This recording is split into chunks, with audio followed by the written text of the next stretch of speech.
And it came to pass in the 32nd year of the Israelites going down to Egypt, that is in the 71st year of the life of Joseph, in that year died Pharaoh king of Egypt, and Magron his son reigned in his stead. And Pharaoh commanded Joseph before his death to be a father to his son, Magron, and that Magron should be under the care of Joseph and under his counsel.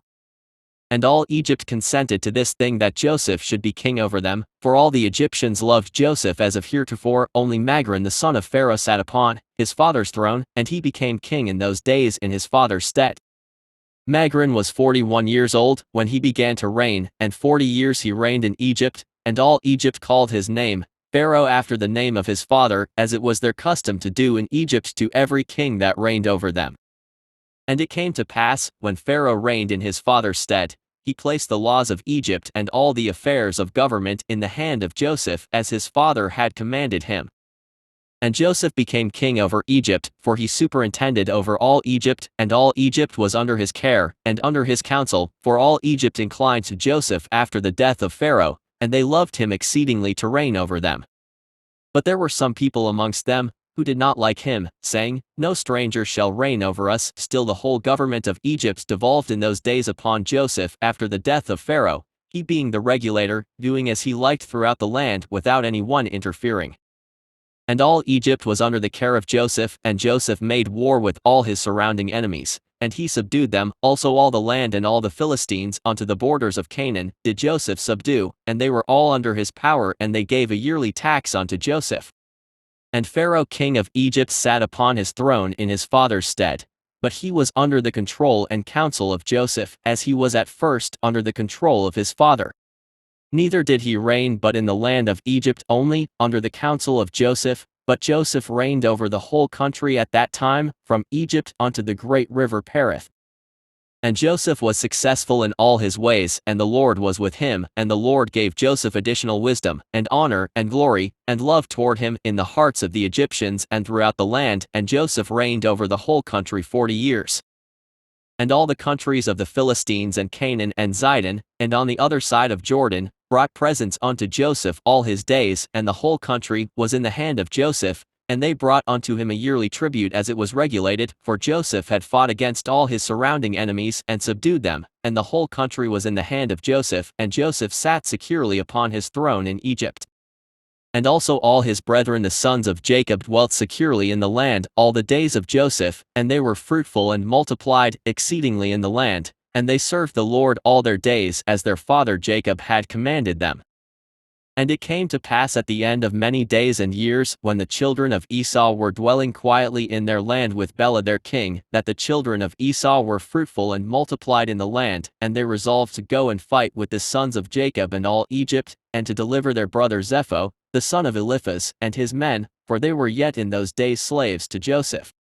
And the children of Esau sent unto all the children of the east, and they made peace with them, and all the children of the east came unto them to go with the children of Esau to Egypt to battle. And there came also unto them of the people of Anjas, king of Dinhabah, and they also sent unto the children of Ishmael, and they also came unto them. And all this people assembled and came unto Seir to assist the children of Esau in their battle, and this camp was very large and heavy with people, numerous as the sand of the sea, about 800,000 men, infantry and cavalry, and all these troops went down to Egypt to fight with the sons of Jacob, and they encamped by Ramesses. And Joseph went forth with his brethren with the mighty men of Egypt, about 600 men, and they fought with them in the land of Ramesses, and the sons of Jacob at that time again fought with the children of Esau in the 50th year of the sons of Jacob going down to Egypt, that is the 30th year of the reign of Bela over the children of Esau and Seir.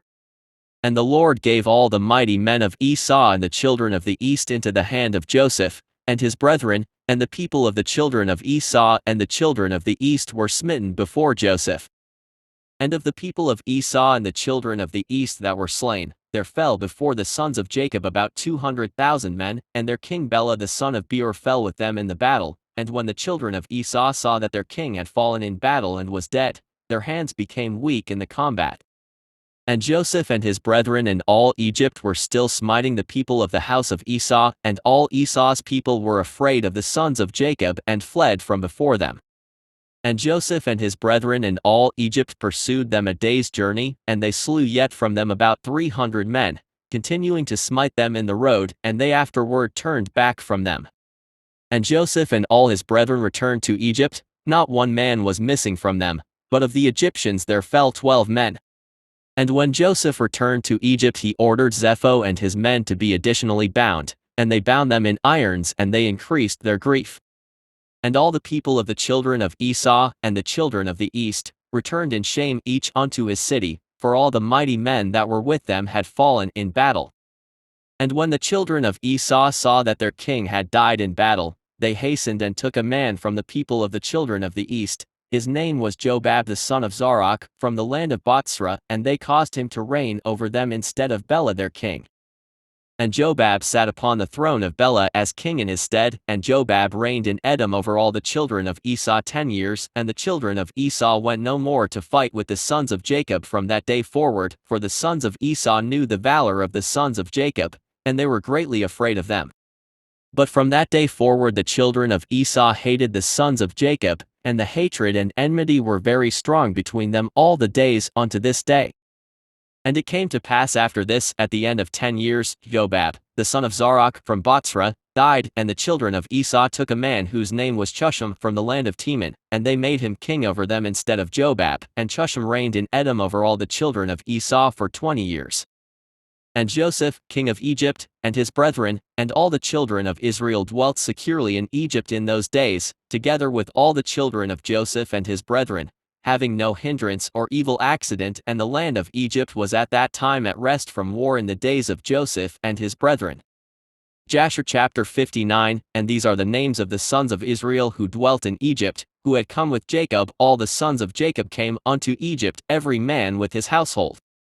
The children of Leah were Reuben, Simeon, Levi, Judah, Issachar and Zebulun, and their sister Dinah. And the sons of Rachel were Joseph and Benjamin. And the sons of Zilpah, the handmaid of Leah, were Gad and Asher. And the sons of Bilhah, the handmaid of Rachel, were Dan and Naphtali. And these were their offspring that were born unto them in the land of Canaan, before they came unto Egypt with their father Jacob. The sons of Reuben were Canak, Palu, Chetzron and Carmi. And the sons of Simeon were Jemuel, Jamin, Ohad, Jachin, Zocher and Saul, the son of the Canaanitish woman. And the children of Levi were Gershon, Kehath and Merari, and their sister Jochebed, who was born unto them in their going down to Egypt. And the sons of Judah were Onan, Shelah, Perez and Zarach. And and Onan died in the land of Canaan, and the sons of Perez were Chezron and Chamel. And the sons of Issachar were Tola, Puvah, Job and Shamron. And the sons of Zebulun were Serd, Elon and Jachleel, and the son of Dan was Chusham. And the sons of Naphtali were Jaxeel, Guni, Jetzer and Shelam. And the sons of Gad were Xiphon, Chagi, Shuni, Esbeneri, Aradi and Areli. And the children of Asher were Jimnah, Jishva, Jishvi, Beriah and their sister Serach, and the sons of Beriah were Cheber and Malchiel. And the sons of Benjamin were Bela, Becher, Ashbel, Jerah, Naaman, Achi, Rosh, Mupim, Chupim and Ord. And the sons of Joseph, that were born unto him in Egypt, were Manasseh and Ephraim. And all the souls that went forth from the loins of Jacob were 70 souls. These are they who came with Jacob their father unto Egypt to dwell there, and Joseph and all his brethren dwelt securely in Egypt, and they ate of the best of Egypt all the days of the life of Joseph. And Joseph lived in the land of Egypt 93 years, and Joseph reigned over all Egypt 80 years. And when the days of Joseph drew nigh that he should die, he sent and called for his brethren and all his father's household, and they all came together and sat before him. And Joseph said unto his brethren, and unto the whole of his father's household, Behold, I die, and God will surely visit you and bring you up from this land to the land which he swore to your fathers to give unto them. And it shall be when God shall visit you to bring you up from here to the land of your fathers, then bring up my bones with you from here. And Joseph made the sons of Israel to swear for their seed after them, saying, God will surely visit you and you shall bring up my bones with you from here. And it came to pass after this that Joseph died in that year, the 71st year of the Israelites going down to Egypt.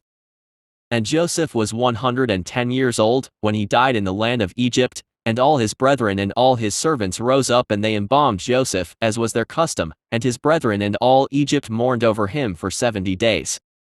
And they put Joseph in a coffin filled with spices, and all sorts of perfume, and they buried him by the side of the river, that is Sire, and his sons and all his brethren, and the whole of his father's household made a 7 days mourning for him. And it came to pass after the death of Joseph, all the Egyptians began in those days to rule over the children of Israel, and Pharaoh, king of Egypt, who reigned in his father's stead, took all the laws of Egypt and conducted the whole government of Egypt under his counsel, and he reigned securely over his people. Jasher chapter 60. And when the year came round, being the 72nd year, from the Israelites going down to Egypt, after the death of Joseph, Zepho, the son of Eliphaz, the son of Esau, fled from Egypt, he and his men, and they went away. And he came to Africa, which is Dinhabah, to Anges king of Africa, and Anges received them with great honor, and he made Zepho the captain of his host. And Zepho found favor in the sight of Anges and in the sight of his people, and Zepho was captain of the host to Anges king of Africa for many days. And Zepho enticed Anges king of Africa to collect all his army to go and fight with the Egyptians and with the sons of Jacob, and to avenge of them the cause of his brethren. But Anges would not listen to Zepho to do this thing, for Anges knew the strength of the sons of Jacob, and what they had done to his army in their warfare with the children of Esau. And Zepho was in those days very great in the sight of Anges, and in the sight of all his people, and he continually enticed them to make war against Egypt, but they would not. And it came to pass in those days, there was in the land of Chittim a man in the city of Puzimna, whose name was Uzu, and he became degenerately deified by the children of Chittim, and the man died and had no son, only one daughter whose name was Jania. And the damsel was exceedingly beautiful, comely and intelligent, there was none seen like unto her for beauty and wisdom throughout the land. And the people of Anges king of Africa saw her, and they came and praised her unto him, and Anges sent to the children of Chittim, and he requested to take her unto himself for a wife, and the people of Chittim consented to give her unto him for a wife. And when the messengers of Anges were going forth from the land of Chittim to take their journey, behold, the messengers of Turnus king of Bibanshu came unto Chittim, for Turnus king of Bibanshu also sent his messengers to request Jania for him to take unto himself for a wife, for all his men had also praised her to him, therefore he sent all his servants unto her. And the servants of Turnus came to Chittim, and they asked for Jania to be taken unto Turnus their king for a wife. And the people of Chittim said unto them, We cannot give her, because Anges king of Africa desired her to take her unto him for a wife before you came, and that we should give her unto him, and now therefore we cannot do this thing to deprive Anges of the damsel in order to give her unto Turnus. For we are greatly afraid of Anges lest he come in battle against us and destroy us, and Turnus your master will not be able to deliver us from his hand. And when the messengers of Turnus heard all the words of the children of Chittim, they turned back to their master, and told him all the words of the children of Chittim. And the children of Chittim sent a memorial to Anges, saying, Behold, Turnus has sent for Jania to take her unto him for a wife, and thus have we answered him, and we heard that he has collected his whole army to go to war against thee, and he intends to pass by the road of Sardunia to fight against thy brother Lucus, and after that he will come to fight against thee. And Anges heard the words of the children of Chittim which they sent to him in the record, and his anger was kindled, and he rose up, and assembled his whole army and came through the islands of the sea, the road to Sardunia, unto his brother Lucus king of Sardunia. And Niblos, the son of Lucus, heard that his uncle Anges was coming, and he went out to meet him with a heavy army, and he kissed him and embraced him. And Niblos said unto Anges, When thou askest my father after his welfare, when I shall go with thee to fight with Turnus, ask of him to make me captain of his host. And Anges did so, and he came unto his brother, and his brother came to meet him, and he asked him after his welfare. And Anges asked his brother Lucus after his welfare, and to make his son Niblos captain of his host. And Lucus did so, and Anges and his brother Lucus rose up, and they went toward Turnus to battle, and there was with them a great army, and a heavy people. And he came in ships, and they came into the province of Ashtarosh, and behold, Turnus came toward them, for he went forth to Sardunia, and intended to destroy it, and afterward to pass on from there to Anges to fight with him. And Anges and Lucus his brother met Turnus in the valley of Canopiah, and the battle was strong and mighty between them in that place. And the battle was severe upon Lucus king of Sardunia, and all his army fell, and Niblos his son fell also in that battle.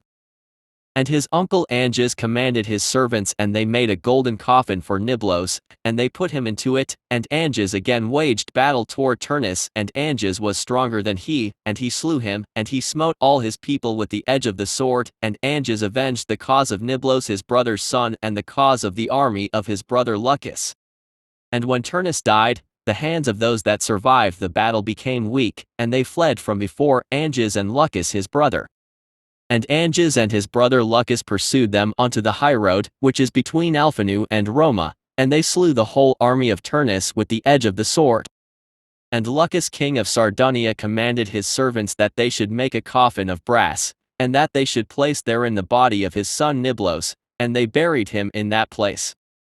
And they built upon it a high tower there upon the highroad, and they called its name after the name of Niblos unto this day. And they also buried Turnus king of Bibanchu there in that place with Niblos. And behold, upon the high road between Alphanu and Roma the grave of Niblos is on one side and the grave of Turnus on the other, and a pavement between them unto this day. And when Niblos was buried, Lucus his father returned with his army to his land Sardunia, and Anges his brother king of Africa went with his people unto the city of Bibanchu, that is the city of Turnus.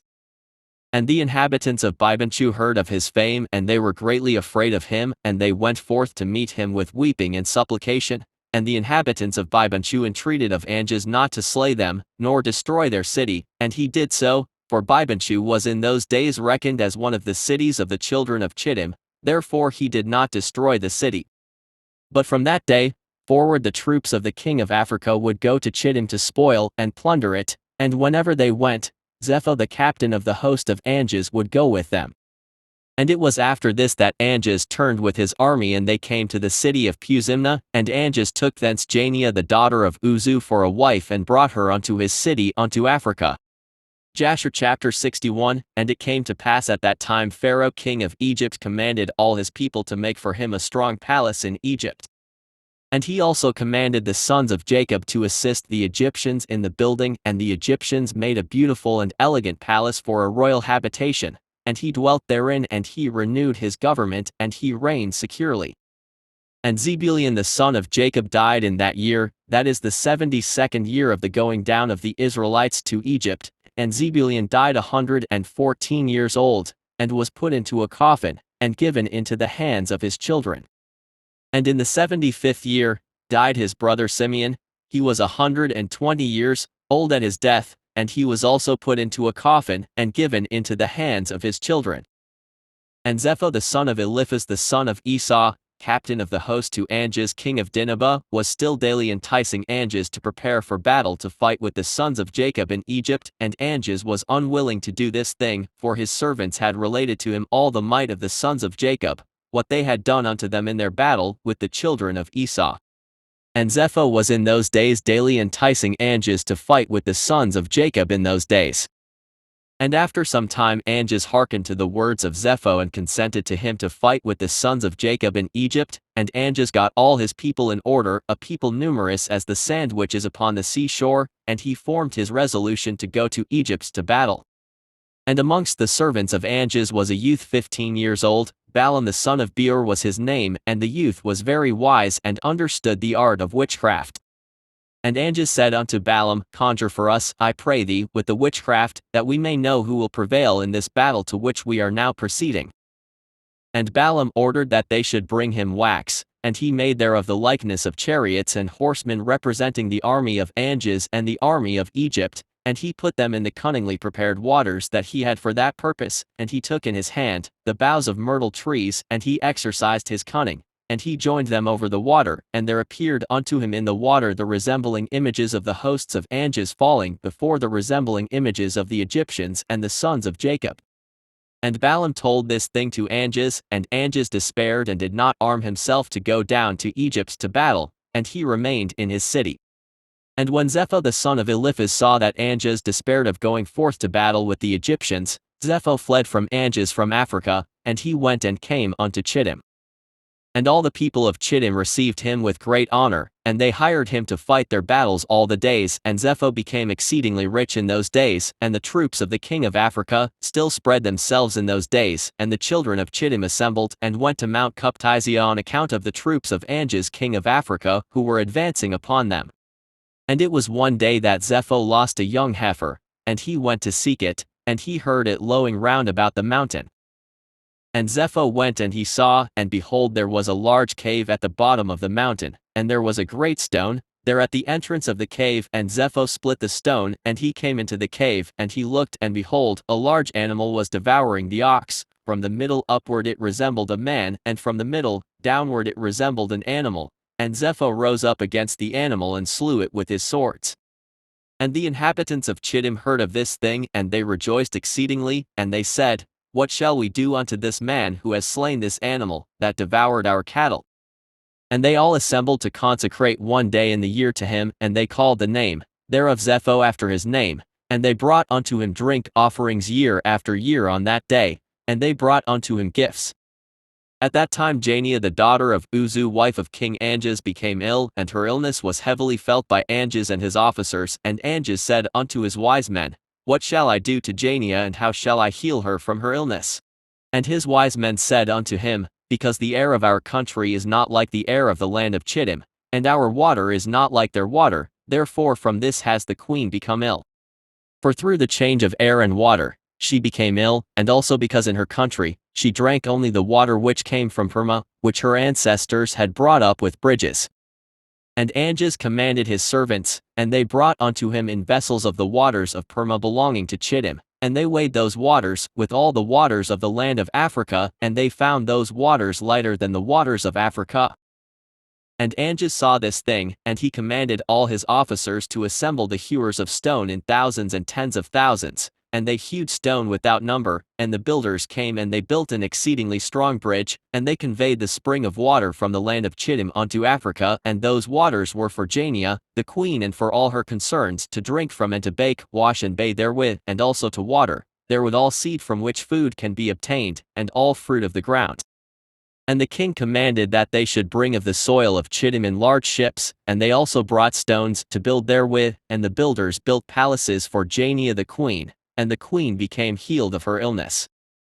And at the revolution of the year, the troops of Africa continued coming to the land of Chittim to plunder as usual, and Zepho son of Eliphaz heard their report, and he gave orders concerning them, and he fought with them, and they fled before him, and he delivered the land of Chittim from them. And the children of Chittim saw the valor of Zepho, and the children of Chittim resolved, and they made Zepho king over them, and he became king over them. And whilst he reigned they went to subdue the children of Tubal, and all the surrounding islands. And their king Zepho went at their head, and they made war with Tubal and the islands, and they subdued them. And when they returned from the battle they renewed his government for him, and they built for him a very large palace for his royal habitation and seat, and they made a large throne for him. And Zepho reigned over the whole land of Chittim and over the land of Italia 50 years.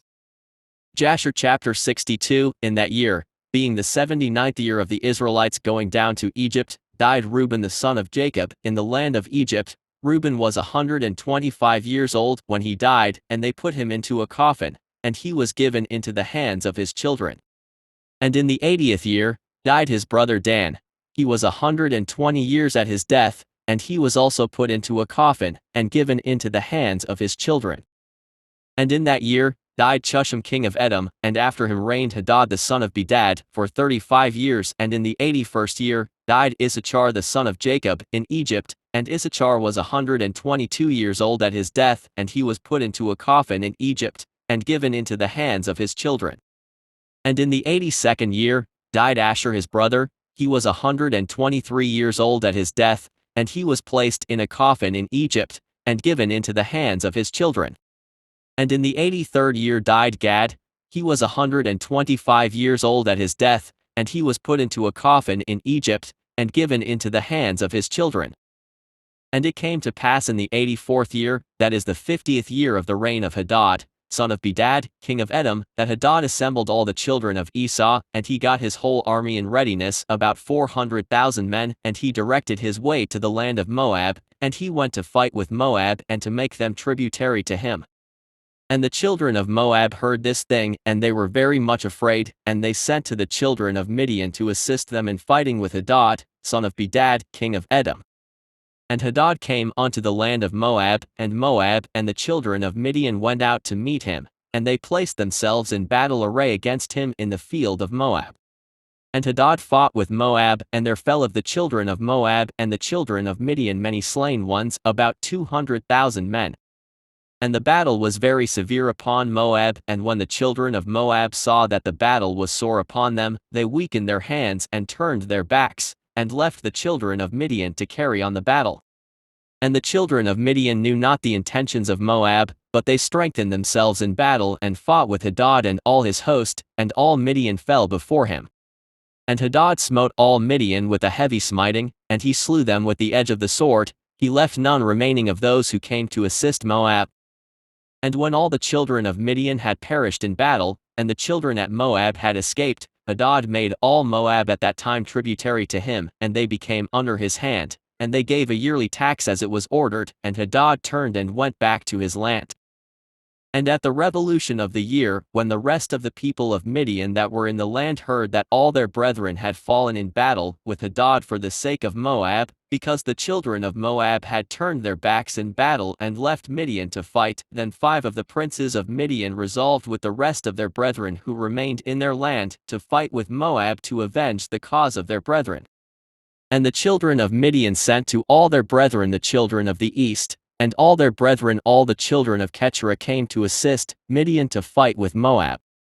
And the children of Moab heard this thing, and they were greatly afraid that all the children of the east had assembled together against them for battle, and they the children of Moab sent a memorial to the land of Edom to Hadad the son of Bedad, saying, Come now unto us and assist us, and we will smite Midian, for they all assembled together, and have come against us with all their brethren the children of the east to battle, to avenge the cause of Midian that fell in battle. And Hadad, son of Bedad, king of Edom, went forth with his whole army, and went to the land of Moab to fight with Midian and the children of the east fought with Moab in the field of Moab, and the battle was very fierce between them. And Hadad smote all the children of Midian and the children of the east with the edge of the sword, and Hadad at that time delivered Moab from the hand of Midian, and those that remained of Midian and of the children of the east fled before Hadad and his army, and Hadad pursued them to their land, and smote them with a very heavy slaughter, and the slain fell in the road. And Hadad delivered Moab from the hand of Midian, for all the children of Midian had fallen by the edge of the sword, and Hadad turned and went back to his land. And from that day forth, the children of Midian hated the children of Moab, because they had fallen in battle, for their sake, and there was a great and mighty enmity between them all the days. And all that were found of Midian in the road of the land of Moab perished by the sword of Moab, and all that were found of Moab in the road of the land of Midian perished by the sword of Midian. Thus did Midian unto Moab and Moab unto Midian for many days. And it came to pass at that time that Judah the son of Jacob died in Egypt, in the 86th year of Jacob's going down to Egypt, and Judah was 129 years old at his death, and they embalmed him and put him into a coffin, and he was given into the hands of his children. And in the 89th year died Naphtali, he was 132 years old, and he was put into a coffin, and given into the hands of his children. And it came to pass in the 91st year of the Israelites going down to Egypt, that is in the 30th year of the reign of Zepho the son of Eliphaz, the son of Esau, over the children of Chittim, the children of Africa came upon the children of Chittim to plunder them as usual, but they had not come upon them for these 13 years. And they came to them in that year, and Zepho the son of Eliphaz went out to them with some of his men and smote them desperately, and the troops of Africa fled from before Zepho, and the slain fell before him, and Zepho and his men pursued them, going on and smiting them until they were near unto Africa. And Anjas king of Africa heard the thing which Zepho had done, and it vexed him exceedingly, and Anjas was afraid of Zepho all the days. Jasher chapter 63. And in the 93rd year died Levi, the son of Jacob, in Egypt, and Levi was 137 years old when he died, and they put him into a coffin, and he was given into the hands of his children.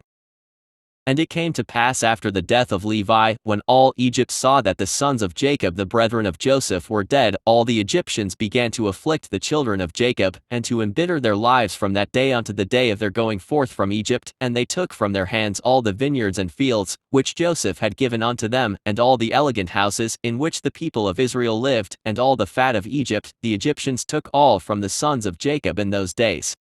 And the hand of all Egypt became more grievous in those days against the children of Israel, and the Egyptians injured the Israelites until the children of Israel were wearied of their lives on account of the Egyptians. And it came to pass in those days, in the 102nd year of Israel's going down to Egypt, that Pharaoh king of Egypt died, and Melol his son reigned in his stead, and all the mighty men of Egypt and all that generation which knew Joseph and his brethren died in those days.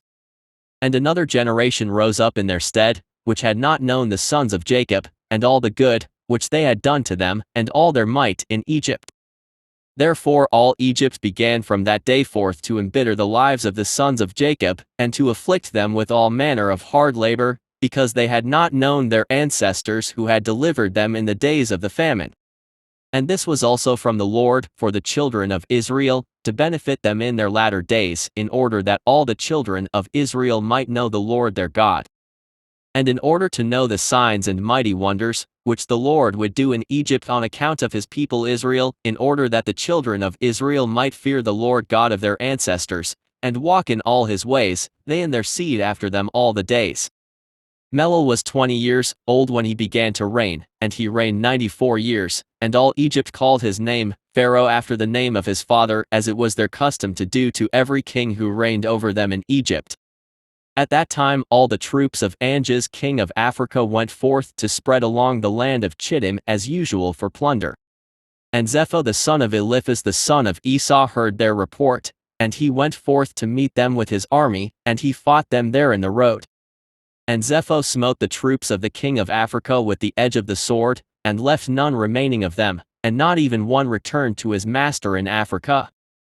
And Anges heard of this, which Zepho the son of Eliphaz had done to all his troops, that he had destroyed them, and Anges assembled all his troops, all the men of the land of Africa, a people numerous like the sand by the seashore. And Anges sent to Lucus his brother, saying, Come to me with all thy men, and help me to smite Zepho and all the children of Chittim, who have destroyed my men. And Lucus came with his whole army, a very great force, to assist Anges his brother to fight with Zepho and the children of Chittim. And Zepho and the children of Chittim heard this thing, and they were greatly afraid, and a great terror fell upon their hearts. And Zepho also sent a letter to the land of Edom to Hadad the son of Bedad king of Edom and to all the children of Esau, saying, I have heard that Anges king of Africa is coming to us with his brother for battle against us, and we are greatly afraid of him, for his army is very great, particularly as he comes against us with his brother and his army likewise. Now therefore come you also up with me and help me, and we will fight together against Anges and his brother Lucus, and you will save us out of their hands, but if not, know ye that we shall all die. And the children of Esau sent a letter to the children of Chittim and to Zepho their king, saying, We cannot fight against Anges and his people, for a covenant of peace has been between us these many years, from the days of Bela the first king, and from the days of Joseph the son of Jacob king of Egypt, with whom we fought on the other side of Jordan when he buried his father. And when Zepho heard the words of his brethren the children of Esau, he refrained from them, and Zepho was greatly afraid of Anges. And Anges and Lucus his brother arrayed all their forces, about 800,000 men, against the children of Chittim. And all the children of Chittim said unto Zepho, Pray for us to the God of thy ancestors, peradventure he may deliver us from the hand of Anges and his army, for we have heard that he is a great God, and that he delivers all who trust in him. And Zepho heard their words, and Zepho sought the Lord, and he said, Lord God of Abraham and Isaac my ancestors, this day I know that thou art a true God, and all the gods of the nations are vain and useless. Remember now this day unto me thy covenant with Abraham our father, which our ancestors related unto us, and do graciously with me this day for the sake of Abraham and Isaac our fathers, and save me and the children of Chittim from the hand of the king of Africa who comes against us for battle. And the Lord hearkened to the voice of Zepho, and he had regard for him on account of Abraham and Isaac, And the Lord delivered Zepho and the children of Chittim from the hand of Anges and his people. And Zepho fought Anges king of Africa and all his people on that day, and the Lord gave all the people of Anges into the hands of the children of Chittim. And the battle was severe upon Anges, and Zepho smote all the men of Anges and Lucus his brother with the edge of the sword, and there fell from them unto the evening of that day about 400,000 men. And when Anges saw that all his men perished, he sent a letter to all the inhabitants of Africa to come to him, to assist him in the battle, and he wrote in the letter, saying, All who are found in Africa let them come unto me from 10 years old and upward, let them all come unto me, and behold, if he comes not he shall die, and all that he has, with his whole household, the king will take. And all the rest of the inhabitants of Africa were terrified at the words of Anges, and there went out of the city about 300,000 men and boys, from 10 years upward, and they came to Anges. And at the end of 10 days Anges renewed the battle against Zepho and the children of Chittim, and the battle was very great and strong between them. And from the army of Anges and Lucus, Zepho sent many of the wounded unto his hand, about 2,000 men, and Sosiphter the captain of the host of Anges fell in that battle. And when Sosiphter had fallen, the African troops turned their backs to flee, and they fled, and Anges and Lucus his brother were with them. And Zepho and the children of Chittim pursued them, and they smote them still heavily on the road, about 200 men, and they pursued Asdrubal the son of Anges who had fled with his father, and they smote 20 of his men in the road, and Asdrubal escaped from the children of Chittim, and they did not slay him. And Anges and Lucus his brother fled with the rest of their men, and they escaped and came into Africa with terror and consternation, and Anges feared all the days lest Zepho the son of Eliphaz should go to war with him. Jasher chapter 64. And Balaam the son of Beor was at that time with Anges in the battle, and when he saw that Zepho prevailed over Anges, he fled from there and came to Chittim. And Zepho and the children of Chittim received him with great honor, for Zepho knew Balaam's wisdom, and Zepho gave unto Balaam many gifts, and he remained with him. And when Zepho had returned from the war, he commanded all the children of Chittim to be numbered who had gone into battle with him, and behold, not one was missed. And Zepho rejoiced at this thing, and he renewed his kingdom, and he made a feast to all his subjects. But Zepho remembered not the Lord and considered not that the Lord had helped him in battle, and that he had delivered him and his people from the hand of the king of Africa, but still walked in the ways of the children of Chittim and the wicked children of Esau, to serve other gods, which his brethren the children of Esau had taught him. It is therefore said, From the wicked goes forth wickedness. And Zepho reigned over all the children of Chittim securely, but knew not the Lord who had delivered him and all his people from the hand of the king of Africa, and the troops of Africa came no more to Chittim to plunder as usual, for they knew of the power of Zepho who had smitten them all at the edge of the sword. So Anges was afraid of Zepho the son of Eliphaz, and of the children of Chittim all the days. At that time when Zepho had returned from the war, and when Zepho had seen how he prevailed over all the people of Africa and had smitten them in battle at the edge of the sword, then Zepho advised with the children of Chittim to go to Egypt to fight with the sons of Jacob and with Pharaoh king of Egypt. For Zepho heard that the mighty men of Egypt were dead, and that Joseph and his brethren the sons at Jacob were dead, and that all their children the children of Israel remained in Egypt. And Zepho considered to go to fight against them, and all Egypt, to avenge the cause of his brethren the children of Esau, whom Joseph with his brethren and all Egypt had smitten in the land of Canaan, when they went up to bury Jacob in Hebron.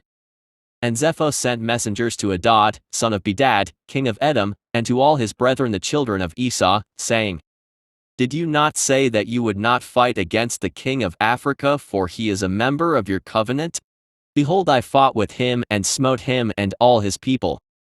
Now therefore I have resolved to fight against Egypt and the children of Jacob, who are there, and I will be revenged of them, for what Joseph, his brethren and ancestors did to us in the land of Canaan, when they went up to bury their father in Hebron.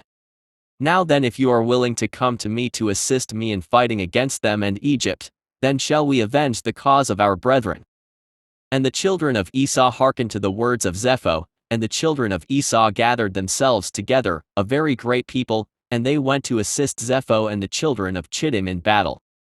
And Zepho sent to all the children of the east and to all the children of Ishmael with words like unto these, and they gathered themselves and came to the assistance of Zepho and the children of Chittim in the war upon Egypt. And all these kings, the king of Edom and the children of the east, and all the children of Ishmael, and Zepho the king of Chittim went forth, and arrayed all their hosts in Hebron. And the camp was very heavy, extending in length a distance of 3 days' journey, a people numerous as the sand upon the seashore, which cannot be counted. And all these kings and their hosts went down, and came against all Egypt in battle, and encamped together in the valley of Pathros. And all Egypt heard their report, and they also gathered themselves together, all the people of the land of Egypt, and of all the cities belonging to Egypt, about 300,000 men. And the men of Egypt sent also to the children of Israel who were in those days in the land of Goshen, to come to them in order to go and fight with these kings. And the men of Israel assembled, and were about 150 men, and they went into battle to assist the Egyptians. And the men of Israel and of Egypt went forth, about 300,000 men, and 150 men, and they went toward these kings to battle, and they placed themselves from without the land of Goshen opposite Pathros. And the Egyptians believed not in Israel to go with them in their camps, together for battle, for all the Egyptians said, Perhaps the children of Israel will deliver us into the hand of the children of Esau and Ishmael, for they are their brethren. And all the Egyptians said unto the children of Israel, Remain you here together in your stand, and we will go and fight against the children of Esau and Ishmael, and if these kings should prevail over us, then come you all together upon them and assist us. And the children of Israel did so. And Zepho the son of Eliphaz the son of Esau king of Chittim, and Hadad the son of Bedad king of Edom, and all their camps, and all the children of the east, and children of Ishmael, a people numerous as sand, encamped together in the valley of Pathros opposite Tashbenches. And Balaam the son of Beor the Syrian was there in the camp of Zepho, for he came with the children of Chittim to the battle, and Balaam was a man highly honored in the eyes of Zepho and his men. And Zepho said unto Balaam, Try by divination for us that we may know who will prevail in the battle, we or the Egyptians. And Balaam rose up and tried the art of divination, and he was skillful in the knowledge of it, but he was confused and the work was destroyed in his hand.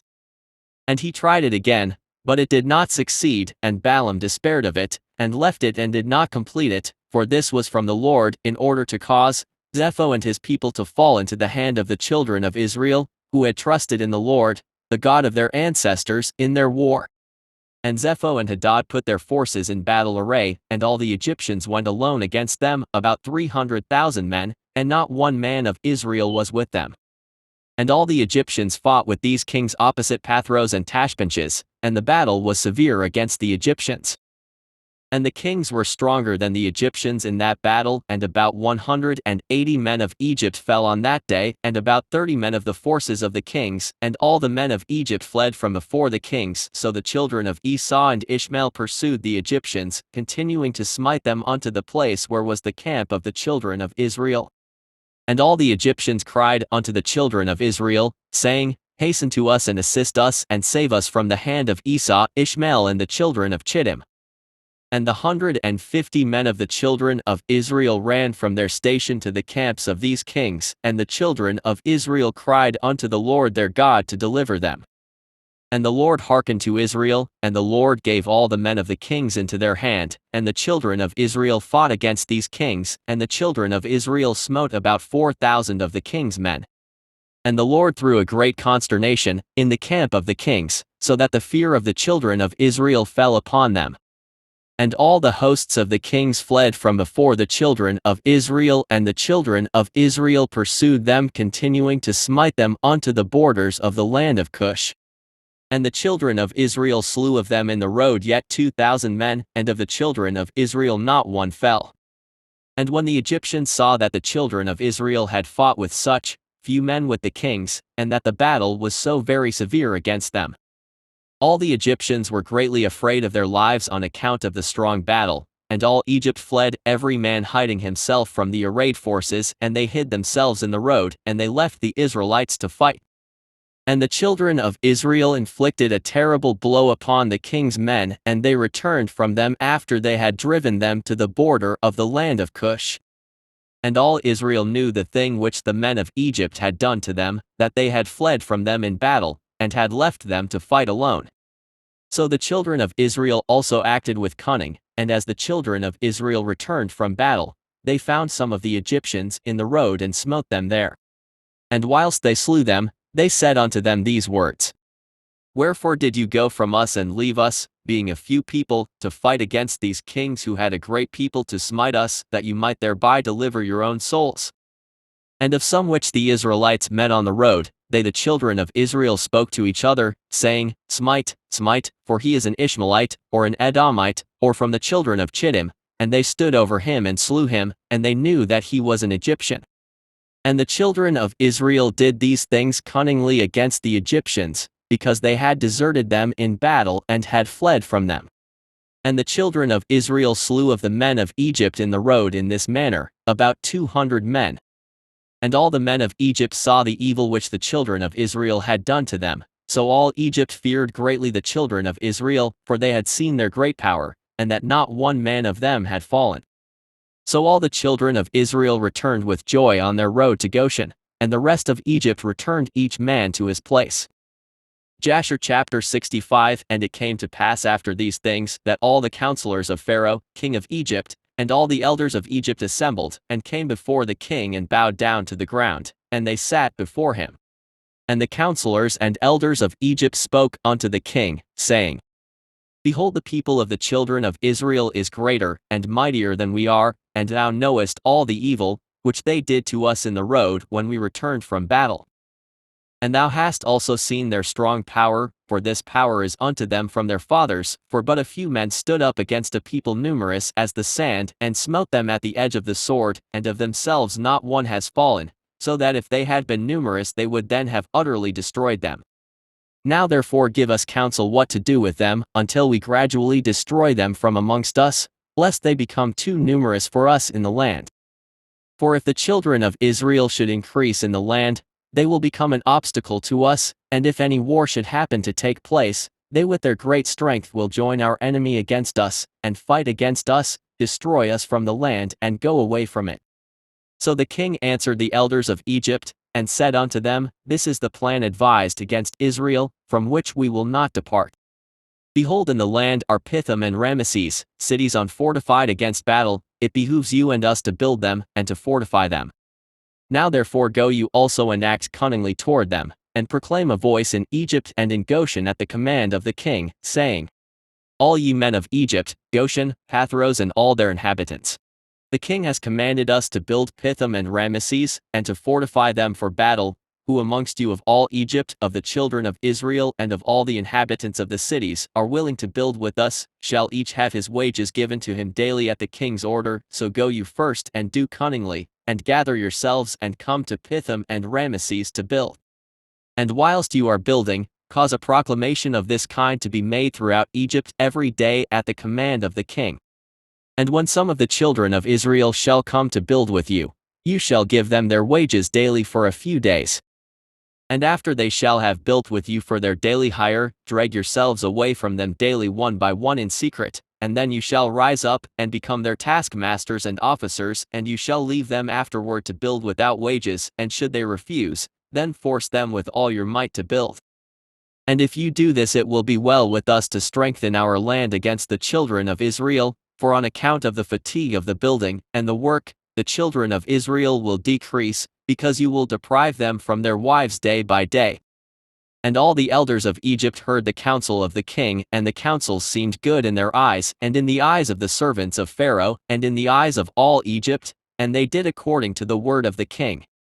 And all the servants went away from the king, and they caused a proclamation to be made in all Egypt, in Tashpenches and in Goshen, and in all the cities which surrounded Egypt, saying, You have seen what the children of Esau and Ishmael did to us, who came to war against us and wished to destroy us.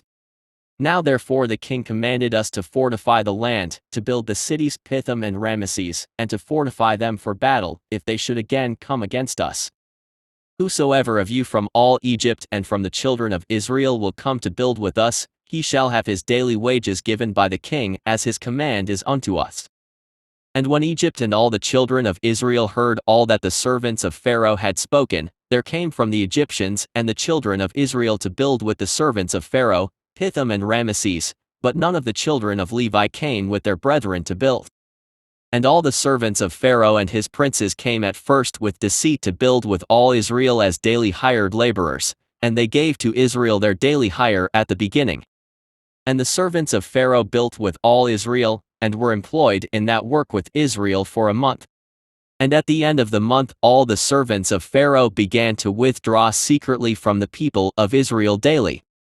And Israel went on with the work at that time, but they then received their daily hire, because some of the men of Egypt were yet carrying on the work with Israel at that time. Therefore the Egyptians gave Israel their hire in those days, in order that they, the Egyptians their fellow workmen, might also take the pay for their labor. And at the end of 1 year and 4 months all the Egyptians had withdrawn from the children of Israel, so that the children of Israel were left alone engaged in the work. And after all the Egyptians had withdrawn from the children of Israel they returned and became oppressors, and officers over them, and some of them stood over the children of Israel as taskmasters, to receive from them all that they gave them for the pay of their labor. And the Egyptians did in this manner to the children of Israel day by day, in order to afflict in their work. And all the children of Israel were alone engaged in the labor, and the Egyptians refrained from giving any pay to the children of Israel from that time forward. And when some of the men of Israel refused to work on account of the wages not being given to them, then the exactors and the servants of Pharaoh oppressed them and smote them with heavy blows and made them return by force to labor with their brethren. Thus did all the Egyptians unto the children of Israel all the days. And all the children of Israel were greatly afraid of the Egyptians in this matter, and all the children of Israel returned and worked alone without pay. And the children of Israel built Pithom and Ramesses, and all the children of Israel did the work, some making bricks, and some building, and the children of Israel built and fortified all the land of Egypt, and its walls, and the children of Israel were engaged in work for many years until the time came when the Lord remembered them and brought them out of Egypt. But the children of Levi were not employed in the work with their brethren of Israel, from the beginning unto the day of their going forth from Egypt. For all the children of Levi knew that the Egyptians had spoken all these words with deceit to the Israelites, therefore the children of Levi refrained from approaching to the work with their brethren. And the Egyptians did not direct their attention to make the children of Levi work afterward, since they had not been with their brethren at the beginning, therefore the Egyptians left them alone. And the hands of the men of Egypt were directed with continued severity against the children of Israel in that work, and the Egyptians made the children of Israel work with rigor. And the Egyptians embittered the lives of the children of Israel with hard work in mortar and bricks, and also in all manner of work in the field. And the children of Israel called Melol, the king of Egypt, Merer, king of Egypt, because in his days the Egyptians had embittered their lives with all manner of work. And all the work wherein the Egyptians made the children of Israel labor, they exacted with rigor in order to afflict the children of Israel, but the more they afflicted them, the more they increased and grew, and the Egyptians were grieved because of the children of Israel. Jasher chapter 66. At that time died Hadad the son of Bedad king of Edom, and Samlah from Misrachah, from the country of the children of the east, reigned in his place.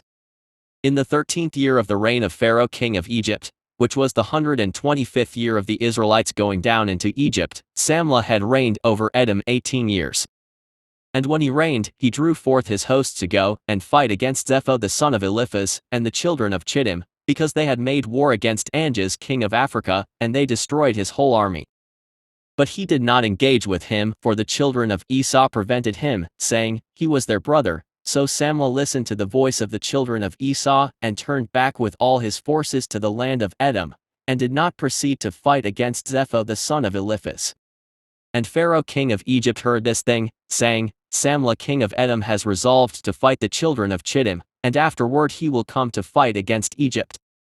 And when the Egyptians heard this matter, they increased the labor upon the children of Israel, lest the Israelites should do unto them as they did unto them in their war with the children of Esau in the days of Hadad.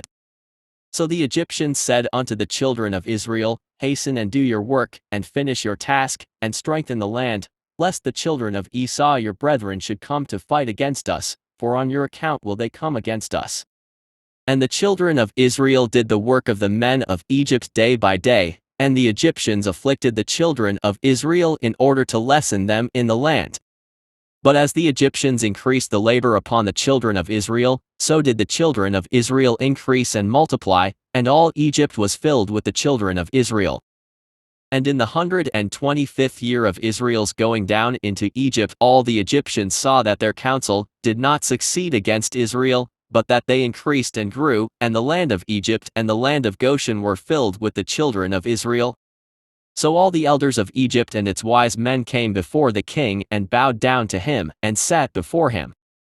And all the elders of Egypt and the wise men thereof said unto the king, May the king live forever. Thou didst counsel us the counsel against the children of Israel, and we did unto them according to the word of the king. But in proportion to the increase of the labor, so do they increase and grow in the land, and behold, the whole country is filled with them. Now therefore, our Lord and King, the eyes of all Egypt are upon thee to give them advice, with thy wisdom, by which they may prevail over Israel to destroy them, or to diminish them from the land. And the king answered them, saying, Give you counsel in this matter, that we may know what to do unto them. And an officer, one of the king's counselors, whose name was Job, from Mesopotamia, in the land of Uz, answered the king, saying, If it please the king, let him hear the counsel of his servant. And the king said unto him, Speak. And Job spoke before the king, the princes, and before all the elders of Egypt, saying, Behold, the counsel of the king, which he advised formerly respecting the labor of the children of Israel, is very good, and you must not remove from them that labor forever. But this is the advice counseled by which you may lessen them, if it seems good to the king to afflict them. Behold, we have feared war for a long time, and we said, When Israel becomes fruitful in the land, they will drive us from the land, if a war should take place. If it please the king, let a royal decree go forth, and let it be written in the laws of Egypt, which shall not be revoked, that every male child born to the Israelites, his blood shall be spilled upon the ground.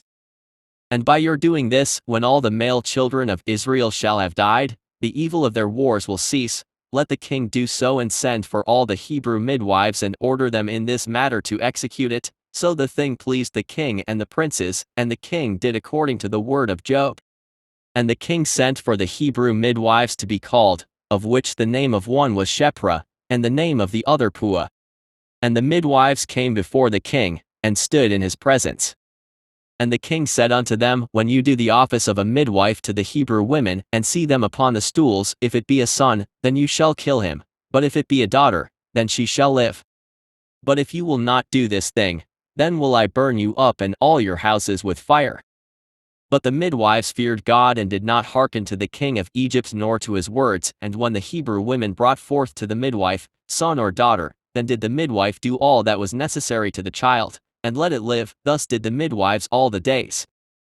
And this thing was told to the king, and he sent and called for the midwives, and he said to them, Why have you done this thing, and have saved the children alive? And the midwives answered and spoke together before the king, saying, Let not the king think that the Hebrew women are as the Egyptian women, for all the children of Israel are hale, and before the midwife comes to them, they are delivered. And as for us thy handmaids, for many days no Hebrew woman has brought forth upon us, for all the Hebrew women are their own midwives, because they are hale. And Pharaoh heard their words and believed them in this matter, and the midwives went away from the king, and God dealt well with them, and the people multiplied, and waxed exceedingly. Jasher chapter 67. There was a man in the land of Egypt of the seed of Levi, whose name was Amram, the son of Kehath, the son of Levi, the son of Israel. And this man went and took a wife, namely Jochebed, the daughter of Levi his father's sister, and she was 126 years old, and he came unto her. And the woman conceived and bare a daughter, and she called her name Miriam, because in those days the Egyptians had embittered the lives of the children of Israel.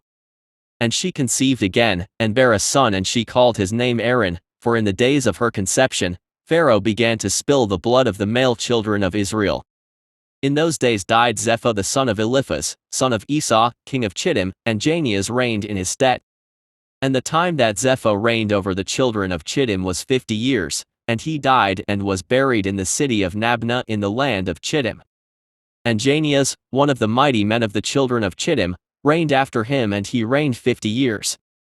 And it was after the death of the king of Chittim, that Balaam the son of Beor fled from the land of Chittim, and he went and came to Egypt to Pharaoh king of Egypt. And Pharaoh received him with great honor, for he had heard of his wisdom, and he gave him presents and made him for a counselor and aggrandized him.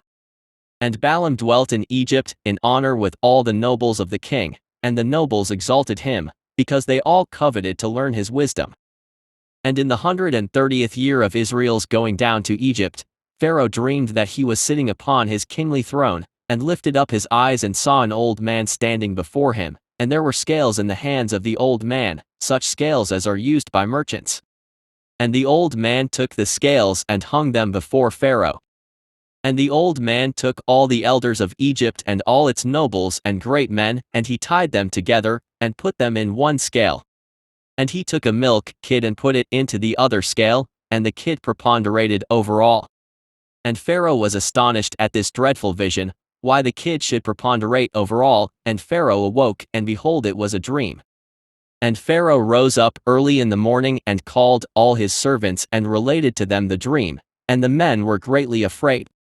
And the king said to all his wise men, Interpret, I pray you, the dream which I dreamed, that I may know it.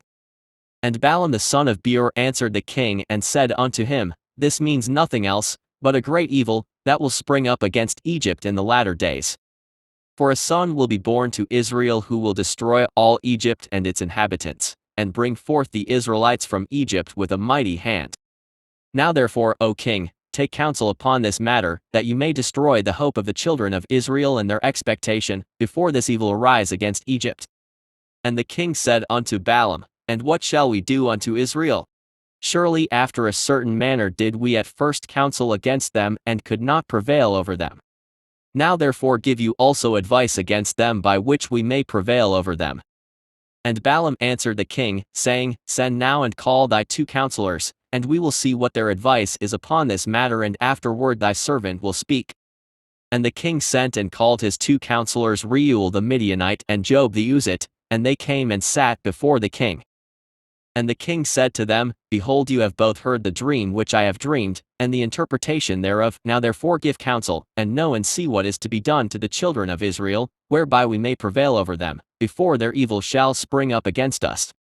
And Reuel the Midianite answered the king and said, May the king live forever. If it seem good to the king, let him desist from the Hebrews and leave them, and let him not stretch forth his hand against them. For these are they whom the Lord chose in days of old, and took as the lot of his inheritance from amongst all the nations of the earth and the kings of the earth, and who is there that stretched his hand against them with impunity, of whom their God was not avenged? Surely thou knowest that when Abraham went down to Egypt, Pharaoh, the former king of Egypt, saw Sarah his wife, and took her for a wife, because Abraham said, She is my sister, for he was afraid, lest the men of Egypt should slay him on account of his wife. And when the king of Egypt had taken Sarah, then God smote him and his household with heavy plagues, until he restored unto Abraham his wife Sarah, then was he healed. And Abimelech the Gerarite, king of the Philistines, God punished on account of Sarah wife of Abraham, in stopping up every womb from man to beast. When their God came to Abimelech in the dream of night and terrified him in order that he might restore to Abraham Sarah whom he had taken, and afterward all the people of Gerar were punished on account of Sarah, and Abraham prayed to his God for them, and he was entreated of him, and he healed them. And Abimelech feared all this evil that came upon him and his people, and he returned to Abraham his wife Sarah, and gave him with her many gifts. He did so also to Isaac when he had driven him from Gerar, and God had done wonderful things to him, that all the watercourses of Gerar were dried up, and their productive trees did not bring forth. Until Abimelech of Gerar, and Ahuzzath one of his friends, and Pichol the captain of his host, went to him, and they bent and bowed down before him to the ground. And they requested of him to supplicate for them, and he prayed to the Lord for them, and the Lord was entreated of him, and he healed them. Jacob also, the plain man, was delivered through his integrity from the hand of his brother Esau, and the hand of Laban the Syrian his mother's brother, who had sought his life, likewise from the hand of all the kings of Canaan who had come together against him and his children to destroy them, and the Lord delivered them out of their hands, that they turned upon them and smote them, for who had ever stretched forth his hand against them with impunity? Surely Pharaoh the former, thy father's father, raised Joseph the son of Jacob above all the princes of the land of Egypt, when he saw his wisdom, for through his wisdom he rescued all the inhabitants of the land from the famine. After which he ordered Jacob and his children to come down to Egypt, in order that through their virtue, the land of Egypt and the land of Goshen might be delivered from the famine. Now therefore, if it seem good in thine eyes, cease from destroying the children of Israel. But if it be not thy will that they shall dwell in Egypt, send them forth from here, that they may go to the land of Canaan, the land where their ancestors sojourned. And when Pharaoh heard the words of Jethro, he was very angry with him, so that he rose with shame from the king's presence, and went to Midian, his land, and took Joseph's stick with him. And the king said to Job the Uzite, What sayest thou, Job, and what is thy advice respecting the Hebrews? So Job said to the king, Behold, all the inhabitants of the land are in thy power, let the king do as it seems good in his eyes. And the king said unto Balaam, What dost thou say, Balaam? Speak thy word that we may hear it. And Balaam said to the king, Of all that the king has counseled against the Hebrews will they be delivered, and the king will not be able to prevail over them with any counsel. For if thou thinkest to lessen them by the flaming fire, thou canst not prevail over them, for surely their God delivered Abraham their father from Ur of the Chaldeans, and if thou thinkest to destroy them with a sword, surely Isaac their father was delivered from it, and a ram was placed in his stead. And if with hard and rigorous labor thou thinkest to lessen them, thou wilt not prevail even in this, for their father Jacob served Laban in all manner of hard work, and prospered. Now therefore, O king, hear my words, for this is the counsel which is counselled against them, by which thou wilt prevail over them, and from which thou shouldst not depart. If it please the king, let him order all their children which shall be born from this day forward, to be thrown into the water, for by this canst thou wipe away their name, for none of them, nor of their fathers, were tried in this manner. And the king heard the words of Balaam, and the thing pleased the king and the princes, and the king did according to the word of Balaam. And the king ordered a proclamation to be issued and a law to be made throughout the land of Egypt, saying, Every male child born to the Hebrews from this day forward shall be thrown into the water. And Pharaoh called unto all his servants, saying, Go now and seek throughout the land of Goshen where the children of Israel are, and see that every son born to the Hebrews shall be cast into the river, but every daughter you shall let live. And when the children of Israel heard this thing which Pharaoh had commanded, to cast their male children into the river, some of the people separated from their wives and others adhered to them. And from that day forward, when the time of delivery arrived to those women of Israel who had remained with their husbands, they went to the field, to bring forth there, and they brought forth in the field, and left their children upon the field, and returned home. And the Lord who had sworn to their ancestors to multiply them, sent one of his ministering angels, which are in heaven, to wash each child in water, to anoint and sway it, and to put into its hands 2 smooth stones, from one of which it sucked milk, and from the other honey. And he caused its hair to grow to its knees, by which it might cover itself, to comfort it and to cleave to it, through his compassion for it. And when God had compassion over them and had desired to multiply them upon the face of the land, he ordered his earth to receive them to be preserved therein till the time of their growing up, after which the earth opened its mouth and vomited them forth, and they sprouted forth from the city, like the herb of the earth and the grass of the forest, and they returned each to his family and to his father's house, and they remained with them. And the babes of the children of Israel were upon the earth like the herb of the field, through God's grace to them. And when all the Egyptians saw this thing, they went forth each to his field with his yoke of oxen and his plowshare, and they plowed it up as one plows the earth at seed time. And when they plowed, they were unable to hurt the infants of the children of Israel, so the people increased and waxed exceedingly. And Pharaoh ordered his officers daily to go to Goshen to seek for the babes of the children of Israel. And when they had sought and found one, they took it from its mother's bosom by force, and threw it into the river, but the female child they left with its mother. Thus did the Egyptians do to the Israelites all the days. Jasher chapter 68. And it was at that time, the Spirit of God was upon Miriam the daughter of Amram the sister of Aaron, and she went forth and prophesied about the house, saying, Behold, a son will be born unto us from my father and mother this time, and he will save Israel from the hands of Egypt. And when Amram heard the words of his daughter, he went and took his wife back to the house, after he had driven her away at the time when Pharaoh ordered every male child of the house of Jacob to be thrown into the water. So Amram took Jochebed his wife, 3 years after he had driven her away, and he came to her, and she conceived. And at the end of 7 months from her conception, she brought forth a son, and the whole house was filled with great light as of the light of the sun and moon at the time of their shining. And when the woman saw the child that it was good and pleasing to the sight, she hid it for 3 months in an inner room. In those days the Egyptians conspired to destroy all the Hebrews there.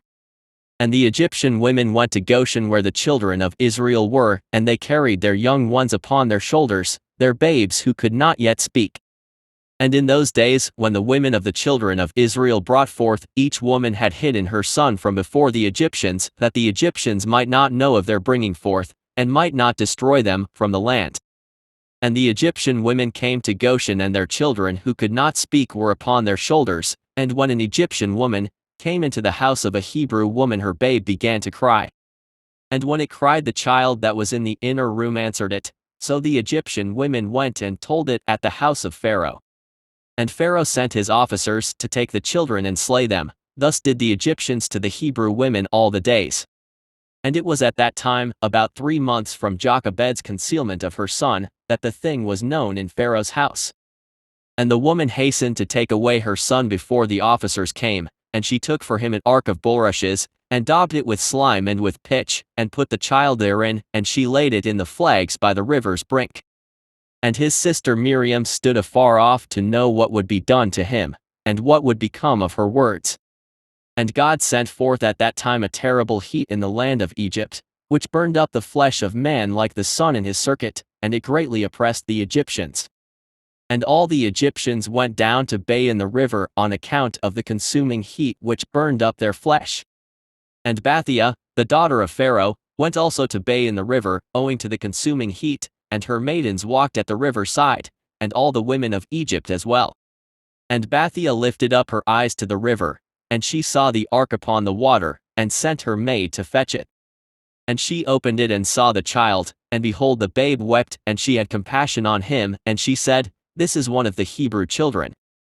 And all the women of Egypt walking on the river side desired to give him suck, but he would not suck, for this thing was from the Lord, in order to restore him to his mother's breast. And Miriam his sister was at that time amongst the Egyptian women at the river side, and she saw this thing, and she said to Pharaoh's daughter, Shall I go and fetch a nurse of the Hebrew women, that she may nurse the child for thee? And Pharaoh's daughter said to her, Go, and the young woman went and called the child's mother. And Pharaoh's daughter said to Jochebed, Take this child away, and suckle it for me, and I will pay thee thy wages, 2 bits of silver daily. And the woman took the child and nursed it. And at the end of 2 years, when the child grew up, she brought him to the daughter of Pharaoh, and he was unto her as a son, and she called his name Moses, for she said, Because I drew him out of the water. And Amram his father called his name Chabar, for he said, It was for him that he associated with his wife whom he had turned away. And Jochebed his mother called his name Jekuthiel, because, she said, I have hoped for him to the Almighty, and God restored him unto me. And Miriam his sister called him Jered, for she descended after him to the river to know what his end would be. And Aaron his brother called his name Abi-Zanush, saying, My father left my mother and returned to her on his account. And Kehath the father of Amram called his name Abijah, because on his account did God repair the breach of the house of Jacob, that they could no longer throw their male children into the water. And their nurse called him Abi-Succo, saying, In his tabernacle was he hidden for 3 months, on account of the children of Ham. And all Israel called his name Shemaiah, son of Nethanel, for they said, In his days has God heard their cries and rescued them from their oppressors. And Moses was in Pharaoh's house, and was unto Bathia, Pharaoh's daughter, as a son, and Moses grew up amongst the king's children. Jasher chapter 69. And the king of Edom died in those days, in the 18th year of his reign, and was buried in his temple which he had built for himself as his royal residence in the land of Edom. And the children of Esau sent to Pethor, which is upon the river, and they fetched from there a young man of beautiful eyes and comely aspect, whose name was Saul, and they made him king over them in the place of Samlah. And Saul reigned over all the children of Esau in the land of Edom for 40 years. And when Pharaoh king of Egypt saw that the counsel, which Balaam had advised respecting the children of Israel did not succeed, but that still they were fruitful, multiplied and increased throughout the land of Egypt. Then Pharaoh commanded in those days that a proclamation should be issued throughout Egypt to the children of Israel, saying, No man shall diminish anything of his daily labor. And the man who shall be found deficient in his labor which he performs daily, whether in mortar or in bricks, then his youngest son shall be put in their place. And the labor of Egypt strengthened upon the children of Israel in those days, and behold, if one brick was deficient in any man's daily labor, the Egyptians took his youngest boy by force from his mother, and put him into the building in the place of the brick, which his father had left wanting. And the men of Egypt did so to all the children of Israel day by day, all the days for a long period. But the tribe of Levi did not at that time work with the Israelites their brethren, from the beginning, for the children of Levi knew the cunning of the Egyptians, which they exercised at first toward the Israelites. Jasher chapter 70. And in the 3rd year from the birth of Moses, Pharaoh was sitting at a banquet, when Alperaneth the queen was sitting at his right and Bathia at his left, and the lad Moses was lying upon her bosom, and Balaam the son of Beor with his 2 sons, and all the princes of the kingdom were sitting at table in the king's presence. And the lad stretched forth his hand upon the king's head, and took the crown from the king's head and placed it on his own head. And when the king and princes saw the work which the boy had done, the king and princes were terrified, and one man to his neighbor expressed astonishment. And the king said unto the princes who were before him at table, What speak you and what say you, O ye princes, in this matter, and what is to be the judgment against the boy on account of this act? And Balaam the son of Beor the magician answered before the king and princes, and he said, Remember now, O my lord and king, the dream which thou didst dream many days since, and that which thy servant interpreted unto thee. Now therefore this is a child from the Hebrew children, in whom is the Spirit of God, and let not my lord the king imagine that this youngster did this thing without knowledge. For he is a Hebrew boy, and wisdom and understanding are with him, although he is yet a child, and with wisdom has he done this and chosen unto himself the kingdom of Egypt. For this is the manner of all the Hebrews to deceive kings and their nobles, to do all these things cunningly, in order to make the kings of the earth and their men tremble. Surely thou knowest that Abraham their father acted thus, who deceived the army of Nimrod king of Babel and Abimelech king of Gerar, and that he possessed himself of the land of the children of Heth and all the kingdoms of Canaan. And that he descended into Egypt and said of Sarah his wife, She is my sister, in order to mislead Egypt and her king. His son Isaac also did so when he went to Gerar and dwelt there, and his strength prevailed over the army of Abimelech king of the Philistines. He also thought of making the kingdom of the Philistines stumble in saying that Rebekah his wife was his sister. Jacob also dealt treacherously with his brother, and took from his hand his birthright and his blessing. He went then to Padan Aram to the house of Laban his mother's brother, and cunningly obtained from him his daughter, his cattle, and all belonging to him, and fled away and returned to the land of Canaan to his father. His sons sold their brother Joseph, who went down into Egypt and became a slave, and was placed in the prison house for 12 years. Until the former Pharaoh dreamed dreams, and withdrew him from the prison house, and magnified him above all the princes in Egypt on account of his interpreting his dreams to him. And when God caused a famine throughout the land, he sent for and brought his father and all his brothers, and the whole of his father's household, and supported them without price or reward, and bought the Egyptians for slaves. Now therefore my lord king, behold, this child has risen up in their stead in Egypt, to do according to their deeds, and to trifle with every king, prince and judge. If it please the king, let us now spill his blood upon the ground, lest he grow up and take away the government from thy hand, and the hope of Egypt perish after he shall have reigned. And Balaam said to the king, Let us moreover call for all the judges of Egypt and the wise men thereof, and let us know if the judgment of death is due to this boy as thou didst say, and then we will slay him. And Pharaoh sent and called for all the wise men of Egypt, and they came before the king, and an angel of the Lord came amongst them, and he was like one of the wise men of Egypt. And the king said to the wise men, Surely you have heard what this Hebrew boy who is in the house has done, and thus has Balaam judged in the matter. Now judge you also, and see what is due to the boy for the act he has committed. And the angel, who seemed like one of the wise men of Pharaoh, answered and said as follows, before all the wise men of Egypt and before the king and the princes. If it please the king, let the king send for men who shall bring before him an onyx stone and a coal of fire and place them before the child, and if the child shall stretch forth his hand and take the onyx stone, then shall we know that with wisdom has the youth done all that he has done, and we must slay him. But if he stretch forth his hand upon the coal, then shall we know that it was not with knowledge that he did this thing, and he shall live. And the thing seemed good in the eyes of the king and the princes, so the king did according to the word of the angel of the Lord. And the king ordered the onyx stone and coal to be brought and placed before Moses. And they placed the boy before them, and the lad endeavored to stretch forth his hand to the onyx stone, but the angel of the Lord took his hand and placed it upon the coal, and the coal became extinguished in his hand. And he lifted it up and put it into his mouth, and burned part of his lips and part of his tongue, and he became heavy in mouth and tongue. And when the king and princes saw this, they knew that Moses had not acted with wisdom in taking off the crown from the king's head.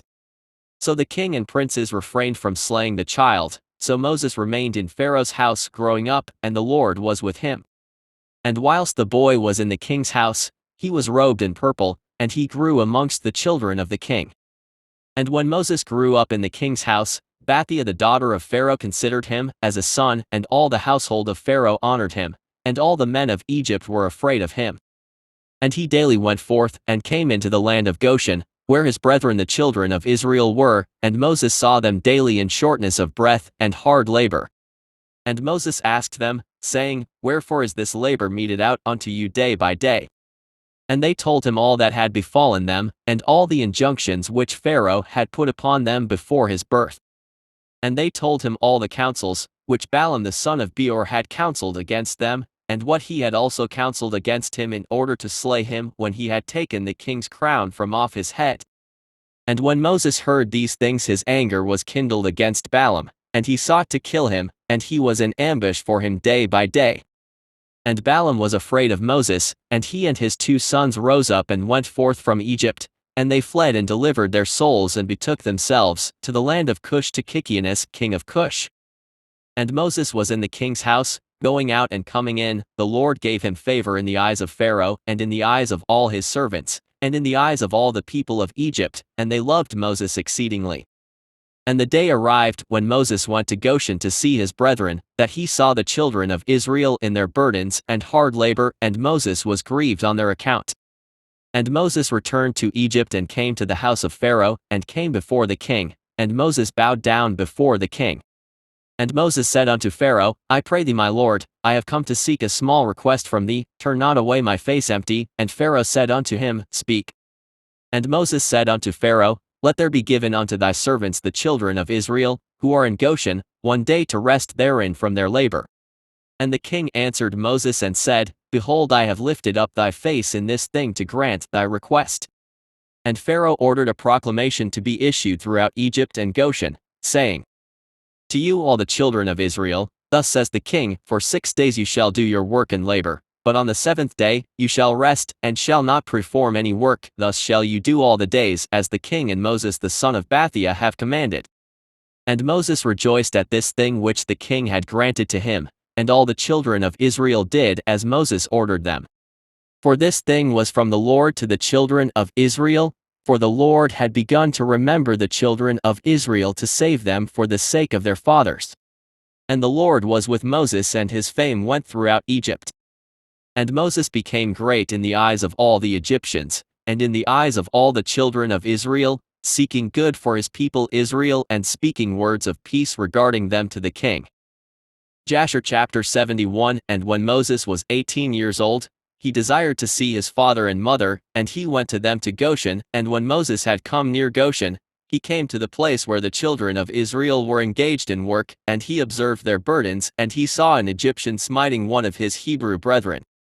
And when the man who was beaten saw Moses, he ran to him for help, for the man Moses was greatly respected in the house of Pharaoh, and he said to him, My lord, attend to me. This Egyptian came to my house in the night, bound me, and came to my wife in my presence, and now he seeks to take my life away.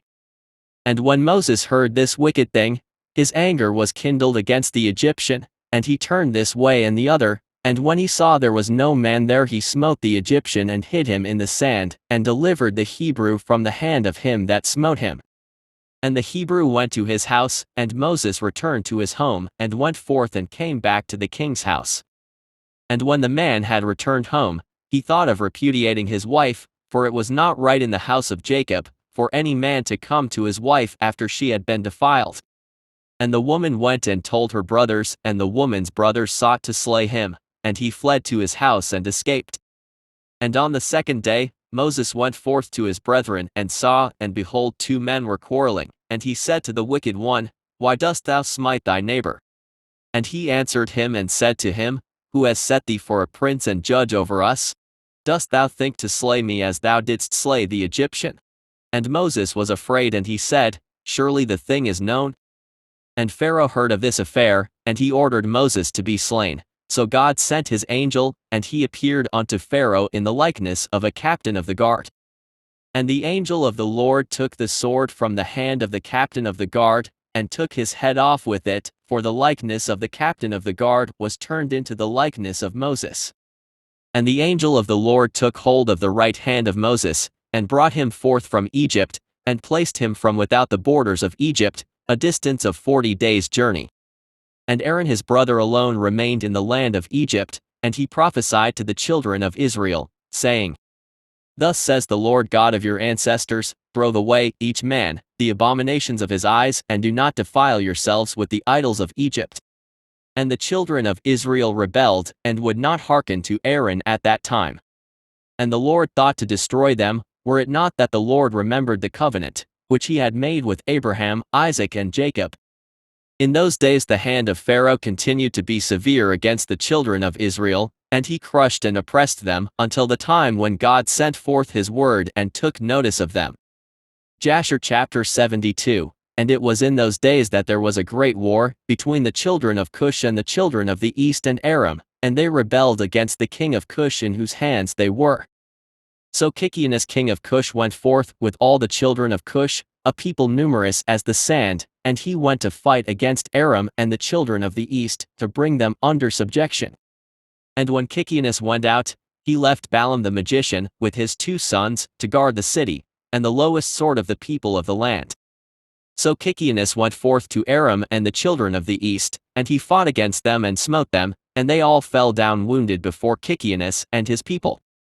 And he took many of them captives, and he brought them under subjection as at first, and he encamped upon their land to take tribute from them as usual. And Balaam the son of Beor, when the king of Cush had left him to guard the city and the poor of the city, he rose up and advised with the people of the land to rebel against King Kikianus, not to let him enter the city, when he should come home. And the people of the land hearkened to him, and they swore to him, and made him king over them, and his 2 sons for captains of the army. So they rose up and raised the walls of the city at the 2 corners, and they built an exceeding strong building. And at the 3rd corner, they dug ditches without number, between the city and the river which surrounded the whole land of Cush, and they made the waters of the river burst forth there. At the 4th corner they collected numerous serpents by their incantations and enchantments, and they fortified the city and dwelt therein, and no one went out or in before them. And Kikianus fought against Aram and the children of the east, and he subdued them as before, and they gave him their usual tribute, and he went and returned to his land. And when Kikianus the king of Cush approached his city and all the captains of the forces with him, they lifted up their eyes and saw that the walls of the city were built up and greatly elevated, so the men were astonished at this. And they said one to the other, It is because they saw that we were delayed in battle, and were greatly afraid of us, therefore have they done this thing and raised the city walls and fortified them so that the kings of Canaan might not come in battle against them. So the king and the troops approached the city door, and they looked up, and behold, all the gates of the city were closed, and they called out to the sentinels, saying, Open unto us, that we may enter the city. But the sentinels refused to open to them by the order of Balaam the magician, their king, they suffered them not to enter their city. So they raised a battle with them opposite the city gate, and 130 men of the army at Kikianus fell on that day. And on the next day, they continued to fight, and they fought at the side of the river. They endeavored to pass, but were not able, so some of them sank in the pits and died. So the king ordered them to cut down trees to make rafts, upon which they might pass to them, and they did so. And when they came to the place of the ditches, the waters revolved by mills, and 200 men upon 10 rafts were drowned. And on the third day, they came to fight at the side where the serpents were, but they could not approach there, for the serpents slew of them 170 men, and they ceased fighting against Cush, and they besieged Cush for 9 years, no person came out or in. At that time that the war and the siege were against Cush, Moses fled from Egypt from Pharaoh, who sought to kill him for having slain the Egyptian. And Moses was 18 years old when he fled from Egypt from the presence of Pharaoh, and he fled and escaped to the camp of Kikianus, which at that time was besieging Cush. And Moses was 9 years in the camp of Kikianus king of Cush all the time that they were besieging Cush, and Moses went out and came in with them. And the king and princes and all the fighting men loved Moses, for he was great and worthy, his stature was like a noble lion, his face was like the sun, and his strength was like that of a lion, and he was counselor to the king. And at the end of 9 years, Kikianus was seized with a mortal disease, and his illness prevailed over him, and he died on the 7th day. So his servants embalmed him and carried him and buried him opposite the city gate to the north of the land of Egypt. And they built over him an elegant, strong, and high building, and they placed great stones below. And the king's scribes engraved upon those stones all the might of their king Kikianus, and all his battles, which he had fought, behold, they are written there at this day. Now after the death of Kikianus king of Cush, it grieved his men and troops greatly on account of the war. So they said one to the other, Give us counsel what we are to do at this time, as we have resided in the wilderness 9 years away from our homes. If we say we will fight against the city, many of us will fall wounded or killed, and if we remain here in the siege, we shall also die. For now all the kings of Aram and of the children of the east will hear that our king is dead, and they will attack us suddenly in a hostile manner, and they will fight against us and leave no remnant of us. Now therefore let us go and make a king over us, and let us remain in the siege until the city is delivered up to us. And they wished to choose on that day a man for king from the army of Kikianus, and they found no object of their choice like Moses to reign over them. And they hastened and stripped off each man his garments and cast them upon the ground, and they made a great heap and placed Moses thereon. And they rose up and blew with trumpets and called out before him, and said, May the king live, may the king live. And all the people and nobles swore unto him to give him for a wife, Adoniah the queen, the Cushite, wife of Kikianus, and they made Moses king over them on that day. And all the people of Cush issued a proclamation on that day, saying, Every man must give something to Moses of what is in his possession. And they spread out a sheet upon the heap, and every man cast into it something of what he had, one a gold earring and the other a coin. Also of onyx stones, bdellium, pearls and marble did the children of Cush cast unto Moses upon the heap, also silver and gold in great abundance. And Moses took all the silver and gold, all the vessels, and the bdellium and onyx stones, which all the children of Cush had given to him, and he placed them amongst his treasures. And Moses reigned over the children of Cush on that day, in the place of Kikianus king of Cush. Jasher chapter 73. In the 55th year of the reign of Pharaoh king of Egypt, that is in the 157th year of the Israelites going down into Egypt, reigned Moses in Cush. Moses was 27 years old when he began to reign over Cush, and 40 years did he reign.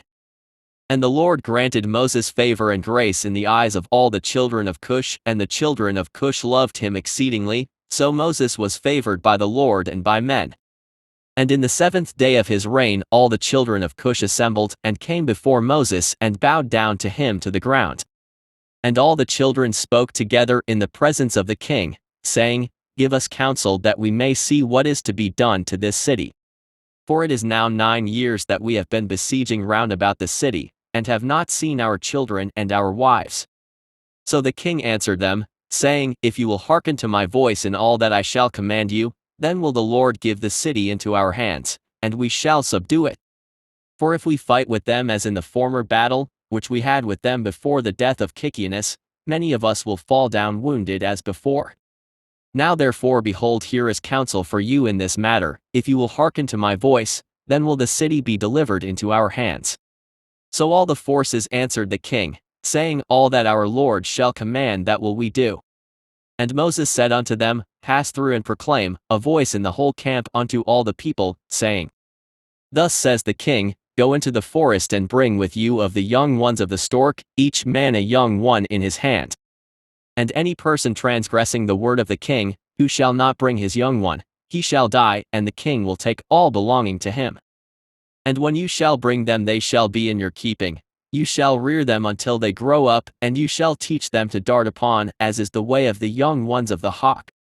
So all the children of Cush heard the words of Moses, and they rose up and caused a proclamation to be issued throughout the camp, saying, Unto you, all the children of Cush, the king's order is, that you go all together to the forest, and catch there the young storks, each man his young one in his hand, and you shall bring them home.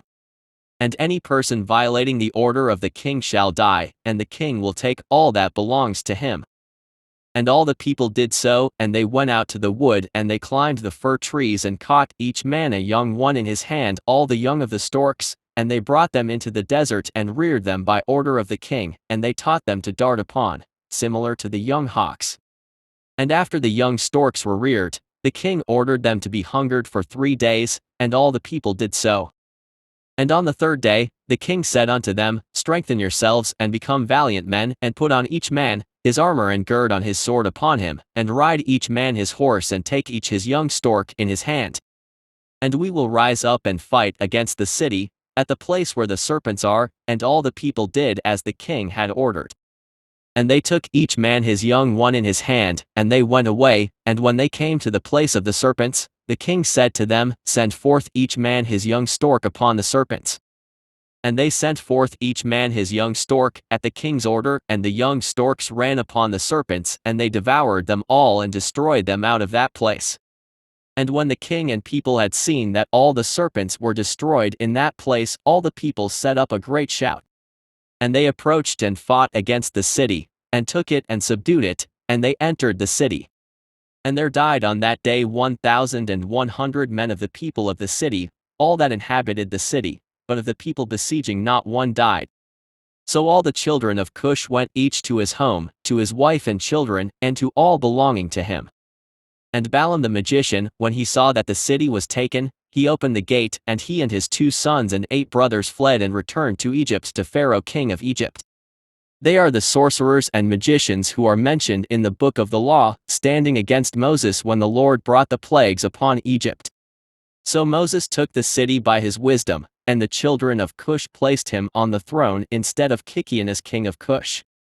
And they placed the royal crown upon his head, and they gave him for a wife, Adoniah the Cushite queen, wife of Kikianus. And Moses feared the Lord God of his fathers, so that he came not to her, nor did he turn his eyes to her. For Moses remembered how Abraham had made his servant Eleazar swear, saying unto him, Thou shalt not take a woman from the daughters of Canaan, for my son Isaac. Also what Isaac did when Jacob had fled from his brother, when he commanded him, saying, Thou shalt not take a wife from the daughters of Canaan, nor make alliance with any of the children of Ham. For the Lord our God gave Ham the son of Noah, and his children and all his seed, as slaves to the children of Shem and to the children of Japheth, and unto their seed after them for slaves forever. Therefore Moses turned not his heart nor his eyes to the wife of Kikianus all the days that he reigned over Cush. And Moses feared the Lord his God all his life, and Moses walked before the Lord in truth, with all his heart and soul. He turned not from the right way all the days of his life, he declined not from the way, either to the right or to the left, in which Abraham, Isaac and Jacob had walked. And Moses strengthened himself in the kingdom of the children of Cush, and he guided the children of Cush with his usual wisdom, and Moses prospered in his kingdom. And at that time Aram and the children of the east heard that Kikianus king of Cush had died, so Aram and the children of the east rebelled against Cush in those days. And Moses gathered all the children of Cush, a people very mighty, about 30,000 men, and he went forth to fight with Aram and the children of the east. And they went at first to the children of the east, and when the children of the east heard their report, they went to meet them, and engaged in battle with them. And the war was severe against the children of the east, so the Lord gave all the children of the east into the hand of Moses, and about 300 men fell down slain. And all the children of the east turned back and retreated, so Moses and the children of Cush followed them and subdued them, and put a tax upon them, as was their custom. So Moses and all the people with him passed from there to the land of Aram for battle. And the people of Aram also went to meet them, and they fought against them, and the Lord delivered them into the hand of Moses, and many of the men of Aram fell down wounded. And Aram also were subdued by Moses and the people of Cush, and also gave their usual tax. And Moses brought Aram and the children of the east under subjection to the children of Cush, and Moses and all the people who were with him turned to the land of Cush. And Moses strengthened himself in the kingdom of the children of Cush, and the Lord was with him, and all the children of Cush were afraid of him. Jasher chapter 74. In the end of years died Saul king of Edom, and Baal-Chanan the son of Akbor reigned in his place. In the 16th year of the reign of Moses over Cush, Baal-Chanan the son of Akbor reigned in the land of Edom over all the children of Edom for 38 years. In his days Moab rebelled against the power of Edom, having been under Edom since the days of Hadad the son of Bedad, who smote them in Midian, and brought Moab under subjection to Edom. And when Baal-Chanan the son of Akbor reigned over Edom, all the children of Moab withdrew their allegiance from Edom. And Anjas king of Africa died in those days, and Asdrubal his son reigned in his stead. And in those days died Janias king of the children of Chittim, and they buried him in his temple which he had built for himself in the plain of Canopiah for a residence, and Latinus reigned in his stead. In the 22nd year of the reign of Moses over the children of Cush, Latinus reigned over the children of Chittim 45 years. And he also built for himself a great and mighty tower, and he built therein an elegant temple for his residence, to conduct his government as was the custom. In the 3rd year of his reign he caused a proclamation to be made to all his skillful men, who made many ships for him. And Latinus assembled all his forces, and they came in ships, and went therein to fight with Asdrubal son of Anjas king of Africa, and they came to Africa and engaged in battle with Asdrubal and his army. And Latinus prevailed over Asdrubal, and Latinus took from Asdrubal the aqueduct, which his father had brought from the children of Chittim, when he took Janiah the daughter of Uzi for a wife. So Latinus overthrew the bridge of the aqueduct, and smote the whole army of Asdrubal a severe blow. And the remaining strong men of Asdrubal strengthened themselves, and their hearts were filled with envy, and they courted death, and again engaged in battle with Latinus king of Chittim. And the battle was severe upon all the men of Africa, and they all fell wounded, before Latinus and his people, and Asdrubal the king also fell in that battle. And the king Asdrubal had a very beautiful daughter, whose name was Ushbezanah, and all the men of Africa embroidered her likeness on their garments, on account of her great beauty and comely appearance. And the men of Latinus saw Ushbezanah, the daughter of Asdrubal, and praised her unto Latinus their king. And Latinus ordered her to be brought to him, and Latinus took Ushbezanah for a wife, and he turned back on his way to Chittim. And it was after the death of Asdrubal son of Anjas, when Latinus had turned back to his land from the battle, that all the inhabitants of Africa rose up, and took Anibal the son of Anjas, the younger brother of Asdrubal, and made him king instead of his brother over the whole land at Africa. And when he reigned, he resolved to go to Chittim to fight with the children of Chittim, to avenge the cause of Asdrubal his brother, and the cause of the inhabitants of Africa, and he did so. And he made many ships, and he came therein with his whole army, and he went to Chittim. So Anibal fought with the children of Chittim, and the children of Chittim fell wounded before Anibal and his army, and Anibal avenged his brother's cause. And Anibal continued the war for 18 years with the children of Chittim, and Anibal dwelt in the land of Chittim and encamped there for a long time. And Anibal smote the children of Chittim very severely, and he slew their great men and princes, and of the rest of the people he smote about 80,000 men. And at the end of days and years, Anibal returned to his land of Africa, and he reigned securely in the place of Asdrubal his brother. Jasher chapter 75. At that time, in the 180th year of the Israelites going down into Egypt, there went forth from Egypt valiant men, 30,000 on foot, from the children of Israel, who were all of the tribe of Joseph, of the children of Ephraim the son of Joseph. For they said the period was completed which the Lord had appointed to the children of Israel in the times of old, which he had spoken to Abraham. And these men girded themselves, and they put each man his sword at his side, and every man his armor upon him, and they trusted to their strength, and they went out together from Egypt with a mighty hand.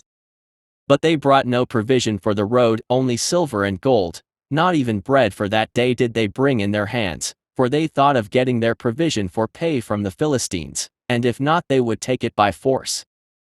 And these men were very mighty and valiant men, 1 man could pursue 1,000 and 2 could rout 10,000, so they trusted to their strength and went together as they were. And they directed their course toward the land of Gath, and they went down and found the shepherds of Gath feeding the cattle of the children of Gath. And they said to the shepherds, "Give us some of the sheep for pay, that we may eat, for we are hungry, for we have eaten no bread this day." And the shepherds said, "Are they our sheep or cattle that we should give them to you even for pay?" So the children of Ephraim approached to take them by force. And the shepherds of Gath shouted over them that their cry was heard at a distance, so all the children of Gath went out to them. And when the children of Gath saw the evil doings of the children of Ephraim, they returned and assembled the men of Gath, and they put on each man his armor and came forth to the children of Ephraim for battle. And they engaged with them in the valley of Gath, and the battle was severe, and they smote from each other a great many on that day.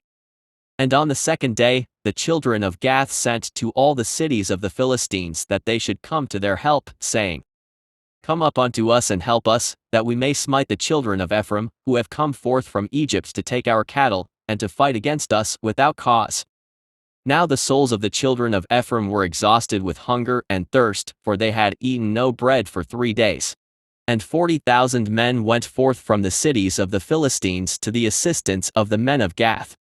And these men were engaged in battle with the children of Ephraim, and the Lord delivered the children of Ephraim into the hands of the Philistines. And they smote all the children of Ephraim, all who had gone forth from Egypt. None were remaining but 10 men who had run away from the engagement. For this evil was from the Lord against the children of Ephraim, for they transgressed the word of the Lord in going forth from Egypt, before the period had arrived which the Lord in the days of old had appointed to Israel. And of the Philistines also there fell a great many, about 20,000 men, and their brethren carried them and buried them in their cities. And the slain of the children of Ephraim remained forsaken in the valley of Gath for many days and years, and were not brought to burial, and the valley was filled with men's bones. And the men who had escaped from the battle came to Egypt, and told all the children of Israel all that had befallen them. And their father Ephraim mourned over them for many days.